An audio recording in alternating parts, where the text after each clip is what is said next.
L'uomo immortalato proprio mentre senza nessun problema si sta iniettando una dose lungo via Maniero, nell'omonimo quartiere di Vittorio Veneto e soprattutto in pieno giorno. La foto viene fatta circolare in tutti i social. L'indignazione dei cittadini, una situazione insostenibile, tuonano alcuni residenti. Tra l'altro questo è avvenuto proprio mentre stava passando una mamma con il passeggino, un episodio che non sarebbe isolato. Immediata la replica del sindaco Mirella Bagliana: non abbiamo ricevuto alcuna segnalazione che servirebbe per verificare le generalità della persona e capire nel dettaglio quanto sia accaduto e se ci sono i presupposti per un reato. Ma è chiaro che anche nella nostra città, come in molte città del Veneto, sussistono situazioni di disagio sociale legate a dipendenza quali la droga, l'alcol e altre sostanze alteranti che per la loro natura hanno dei risvolti che ricadono sull'intera collettività.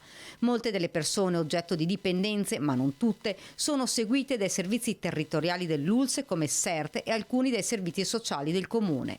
Come amministrazione Termina stiamo continuando a portare avanti azioni specifiche per far sì di diminuire le varie situazioni degradanti.